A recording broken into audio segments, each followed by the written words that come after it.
If your mouth moves faster than your brain, you might be a Karen. This instance applies to two different types of Karens thus far. There are number one, the ones who get easily triggered, angry, and shout obscenities without a single thought or care as to what they are saying because their anger is in overdrive. This is also known as anger anxiety and is oftentimes ignored as being part of the norm when it comes to anxiety in general.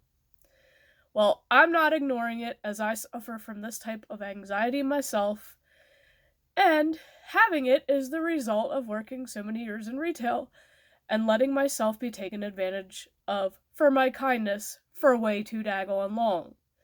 So those of you Karens who suffer this, I feel you 100%. Just remember, we have to stop letting stupid little things be that trigger of our anger anxiety, like the little mistakes made by associates in customer service. Remember, it's not the end of the world, and the best thing to do is just walk away or hold it in, and maybe let it out somewhere else where there's no one around. If you need to. Now, if it's something big, like someone directly attacking you verbally or physically for no apparent reason, then I say screw the old, turn the other cheek, and fight back. Because otherwise, that type of abuse never stops. Trust me, I know. If it makes you the bad guy, who cares? Their approval isn't important, and they deserve instant karma for being a worse Karen because they started the fight. Number two.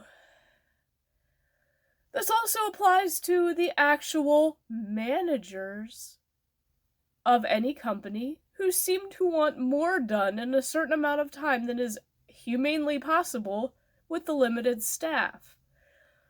Now, I've been called sexist for saying this, but in my personal experience, most women managers are like this. Not all, most.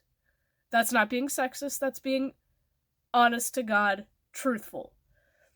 So I don't care if you think I'm sexist. They tend to change their mind at least a dozen times in an hour, what they want their team to do, and then nothing gets done because the team has to keep switching up and they just get tired of being switched around. In all honesty, it feels like we're dogs being jerked around on a leash trying to find the perfect spot to use the bathroom. We're not able to finish one task before we start another one. This is one of the reasons why I loathe day shift, but unfortunately, I'm stuck on it for the time being.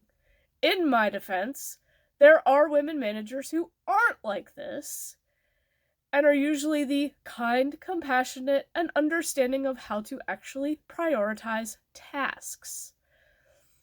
I think the speedy ones are on either too much caffeine or some kind of drug that we don't know about, because they also tend to butt into other managers' teams when that manager is off, and ask them to do other jobs that aren't even part of their job.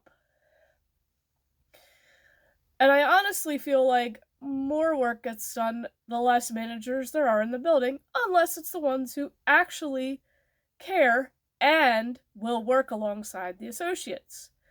I know a manager's main job is to delegate tasks, but I personally respect those more who help carry some of the workload when we're short-staffed, and I'm pretty damn sure I'm not alone in feeling this way.